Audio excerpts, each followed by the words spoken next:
President Lee Jae Myung embarks on his back-to-back summits with the U.S. and Japan on Saturday. He'll be seeking to advance Korea-Japan cooperation in security and economic areas and discuss efforts for alliance modernization with the Trump administration. And according to the presidential office, Foreign Minister Cho Hyun has made it to the U.S. earlier to fine-tune the Trump summit agenda items for the coming week. The South Korean government has unveiled a 5-year economic development blueprint to realize what it calls a super innovation economy through artificial intelligence.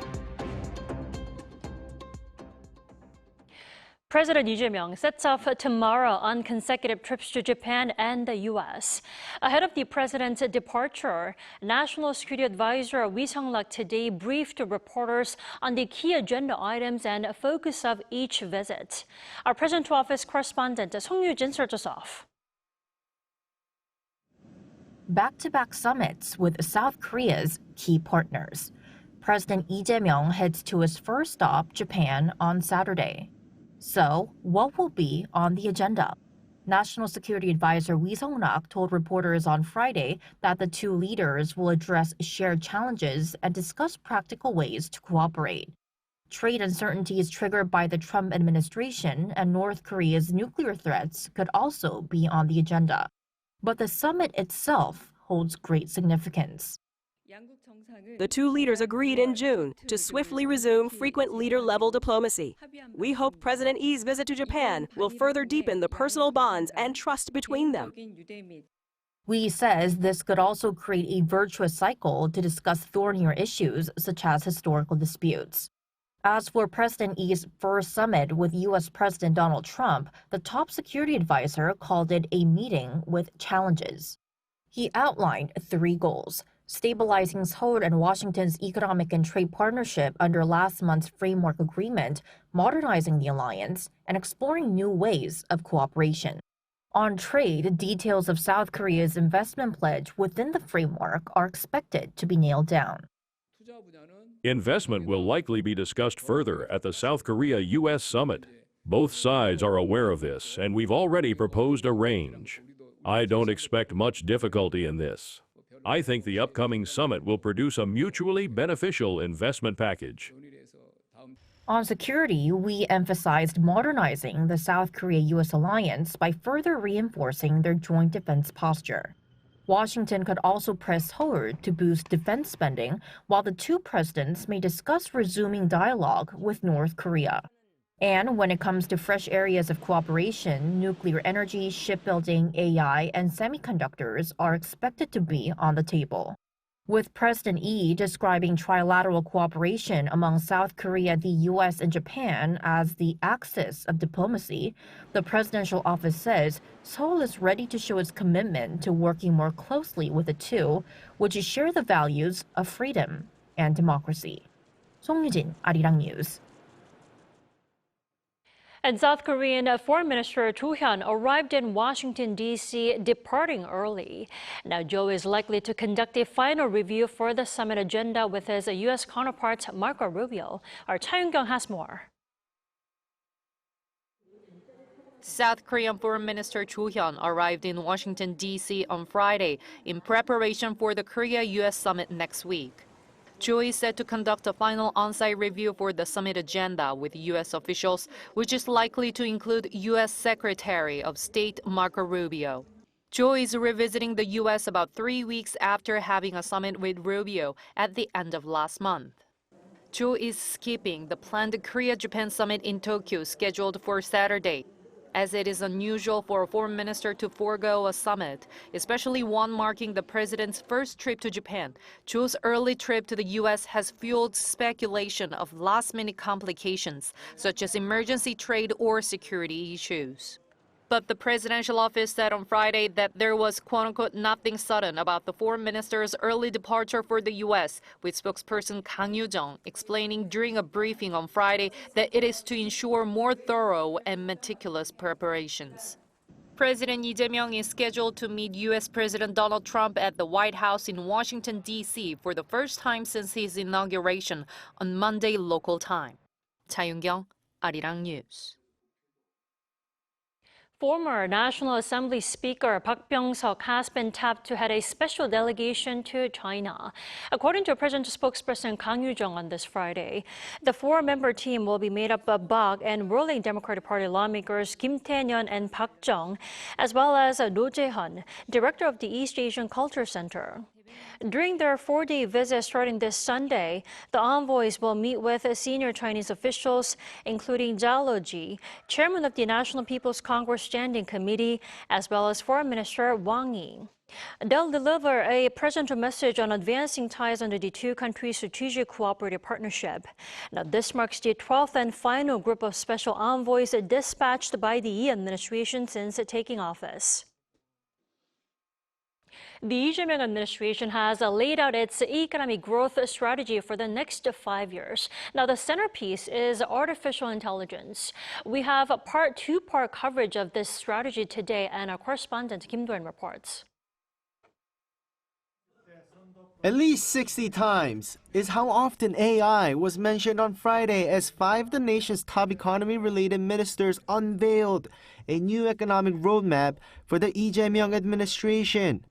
The mission, become a top 3 global AI power, raise the potential growth rate to 3% and rank among the world's top 5 nations. Our past success stories were written in an era of being a follower economy. Now, our competitors are the top 10 advanced nations. To win, we must transform all our national systems, designed for a follower economy, into a model for a super innovative, leading economy.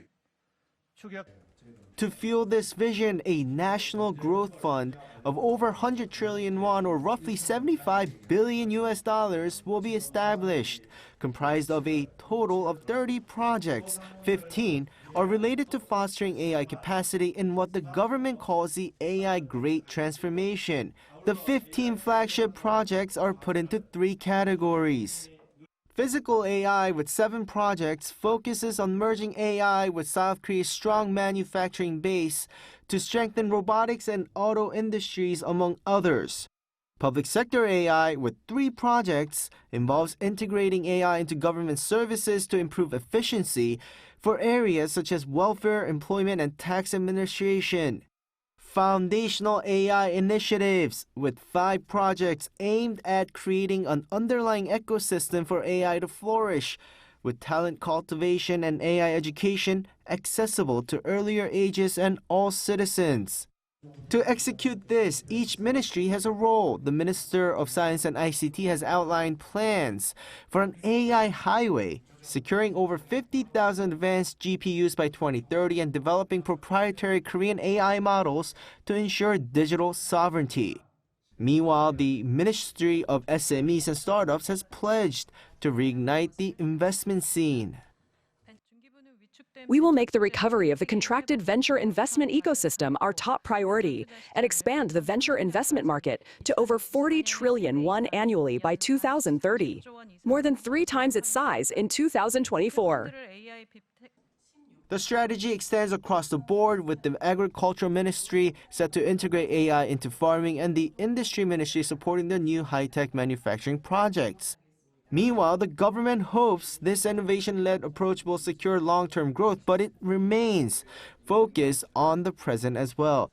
It forecasts a modest 0.9% expansion this year before rising to 1.8% next year.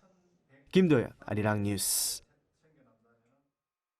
Staying with South Korea's growth strategy, our Moon Soo-young now delves into details of this development plan for some of the key industries. We will select 30 leading projects in AI-driven transformations and the super innovation economy and immediately begin preparations, starting from the second half of this year. These pivotal technology-driven initiatives directly propel South Korea's ambitions for technology-led growth. Central to this vision of a super innovation economy is a concentrated effort in advanced materials and components. A key focus is on silicon carbide semiconductors. Currently heavily reliant on imports, the Korean government has set ambitious targets for SiC power semiconductors. It aims to raise self-sufficiency from 10% to 20% and increase domestic production from below 5% to 10% by 2030. Beyond these, Korea is also pushing for the localization of LNG cargo tank technology, a critical component of LNG carriers that currently account for over half of shipbuilding revenue, with about 5% of the vessel cost being paid to overseas companies as technology fees. Significant efforts are also to be directed towards climate change and future energy response. These include securing core technologies for next-generation solar cells and promoting solar glass. Regarding small molecule reactors, technology development projects are underway to obtain standard design approvals by 2028. Harnessing the global success of the Korean wave, the government is intensifying support for K-wave industries across the bio, content, beauty, and food sectors. For K-content, including games and webtoons, AI integration will span the entire cycle from planning to distribution to boost exports from $13.2 billion in 2022 to $25 billion by 2030.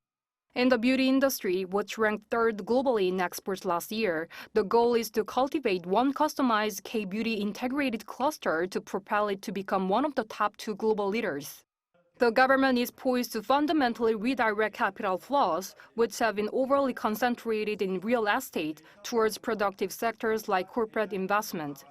This move aims to address the chronic undervaluation of the domestic stock market that has resulted in the Korea premium.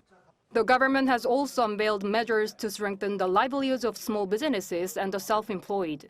문지영, 아리랑 뉴스.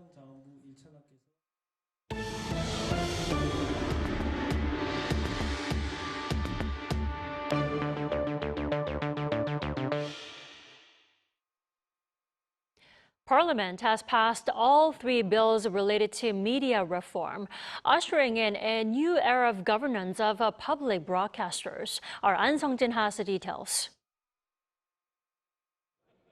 A bill to amend the Korea Educational Broadcasting System Act was passed during the National Assembly plenary session on Friday. The reform, that's aimed at increasing the number of directors for EBS from 9 to 13, also includes diversifying the personnel who can recommend director candidates. The filibuster on this revision, which was brought by the main opposition People Power Party to block the bill's passage, ended on Friday morning and was followed by a vote immediately. The People Power Party boycotted the vote. With 179 votes in favor and 1 against among 180 members present, the National Assembly voted to pass the amendment. The PPP had argued that the revision would mean control over the role of public broadcasting, while the Democratic Party had claimed that it would ensure the fairness of EBS's governance. This means that all 3 media reform bills, including revisions to the Broadcasting Act and Foundation for Broadcast Culture Act, to amend the legislation on public broadcasters, key to the current Lee Jae Myung administration's media reform agenda, have been passed. All 3 bills were previously vetoed by former President Yoon Suk-yeol. An Sung-jin, Arirang News.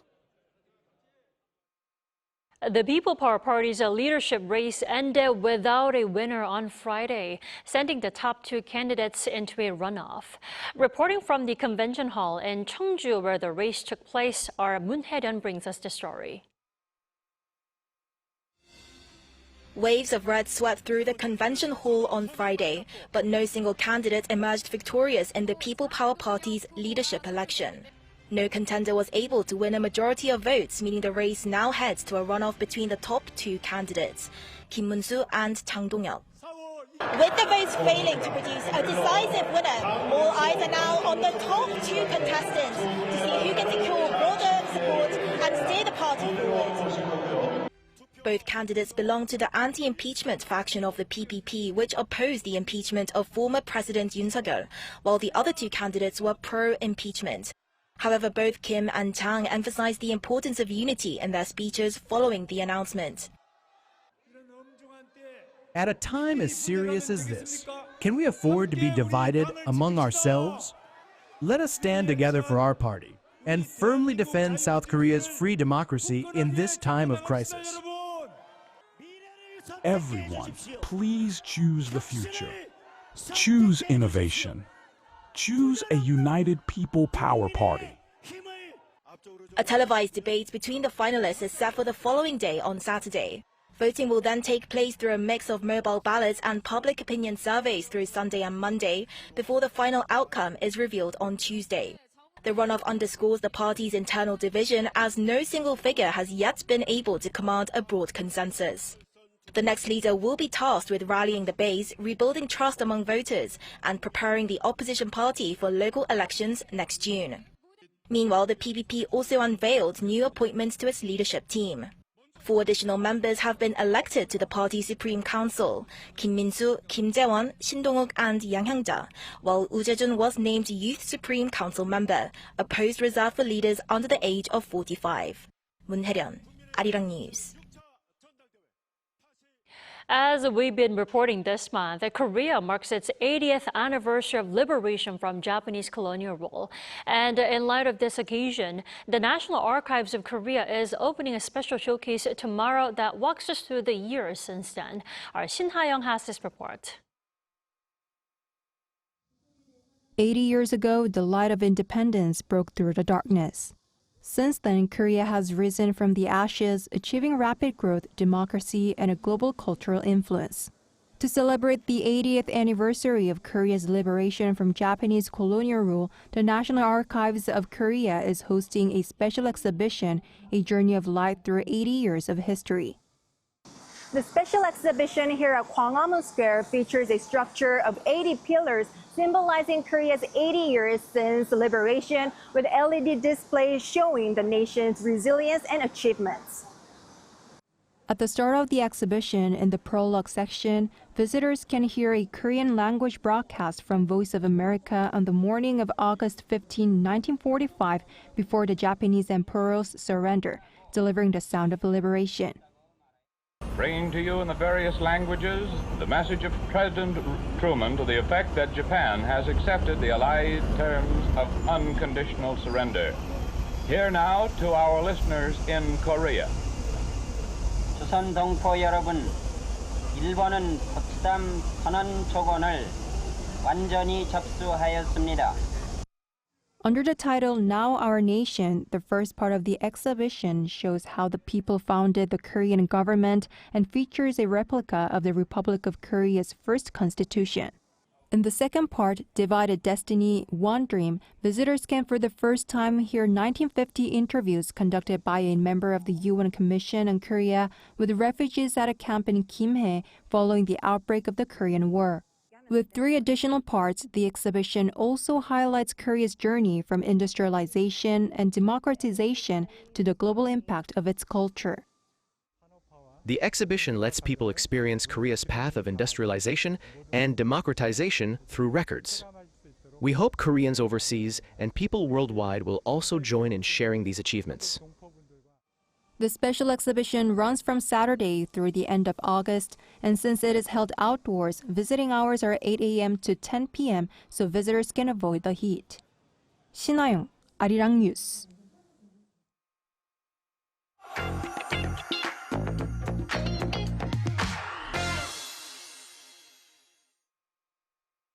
It's Friday, which means it's a time for arts and culture. We have our culture correspondent, Park Konu, here in the studio. Welcome, Konu. Great to be here, Tammy. So, Konu, you lead us tonight. All right, so I'm so thrilled to bring you the exclusive interview with K-pop Demon Hunters director Maggie Kang. Right. So I'm sure you already know who she is. She's also known as so popular because she also participated in animated films such as Shrek and also Kung Fu Panda. And meeting her in person, I got to listen to a lot of details and got to know how much effort was actually put into this film. And actually, while I'm pretty sure there are just, 3 people around the world that's left that haven't seen the movie yet, let's first take a look at my interview spotlighting her journey and even a sneak peek of what's next.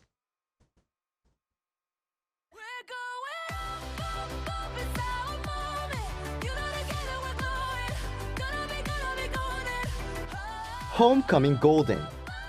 After shaking the world with K-pop Demon Hunters, director Maggie Kang has returned to Korea, the home of K-pop.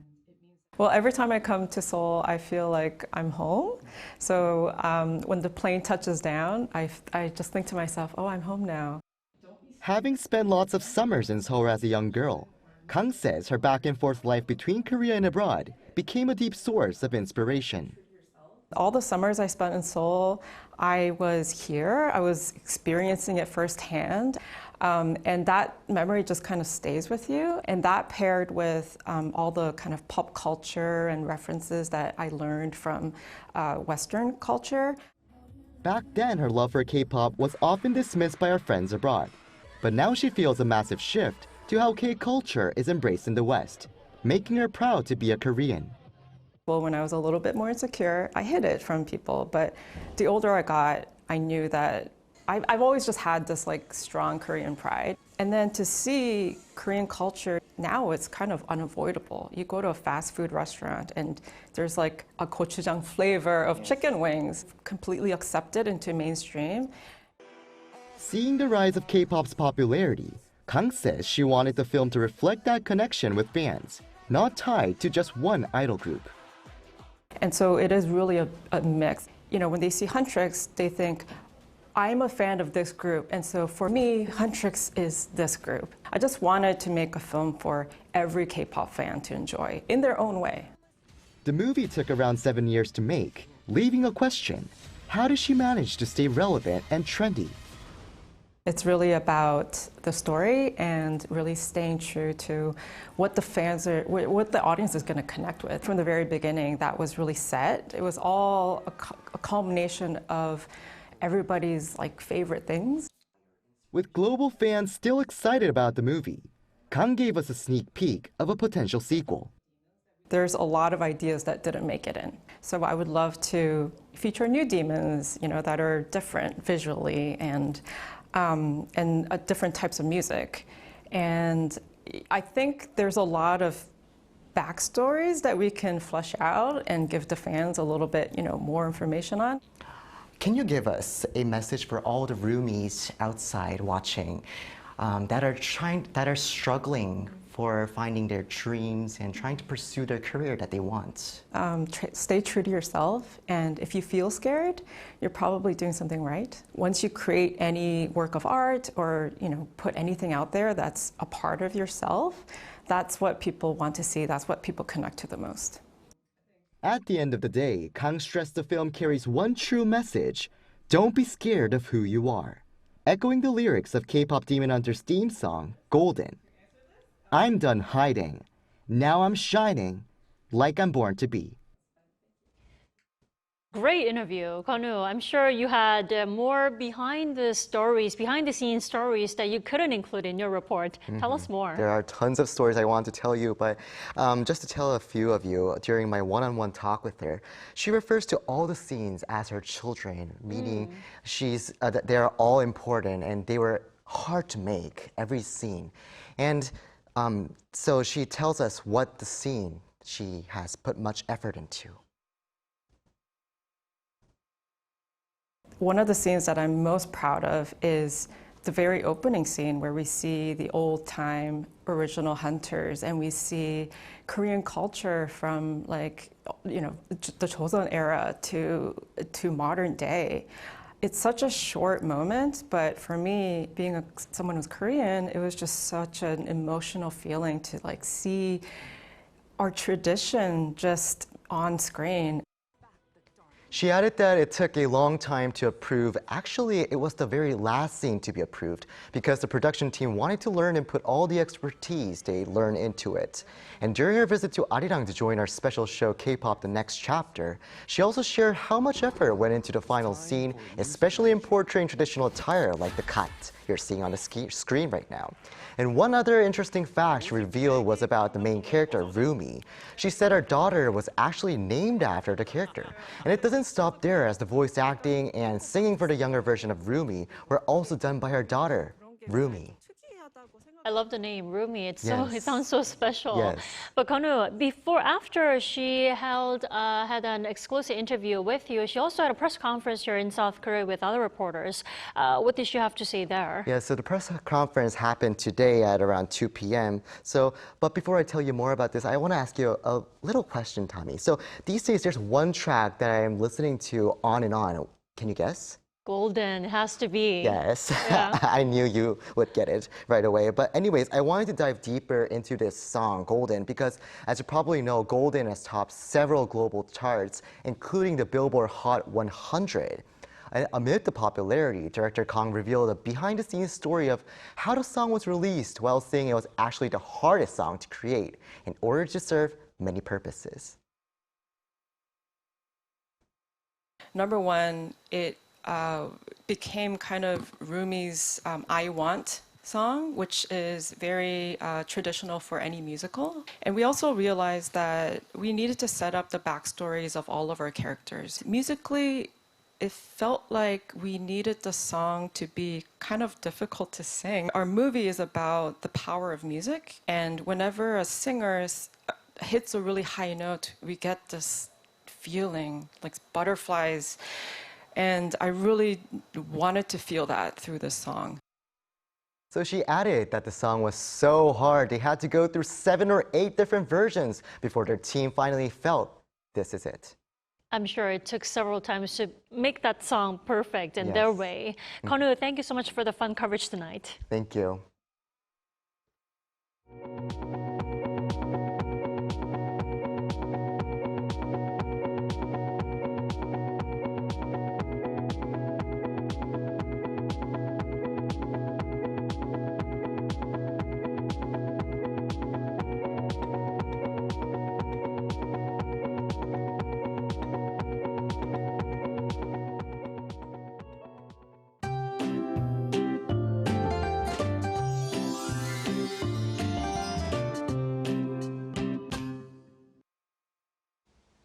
It's late August, but the whole country is still heating up. The heatwave warnings were strengthened in Seoul this morning, and heatwave warnings covered almost the whole country except Gangwon-do province. Although tomorrow is Cheoseo, when the heat is supposed to go away, it will continue to be hot this weekend, with daytime temperature rising to 34 degrees Celsius in Seoul. It feels even hotter than the actual readings across the country. Tomorrow, with nighttime heat continuing, Seoul, Busan, and Jeju will start off at 27 degrees. Highs will move up to around 33 to 36 degrees across the country. Next Monday, rain is expected in the Seoul metropolitan area and western parts of Gangwon-do province. That's all for Korea. Here are the weather conditions around the world.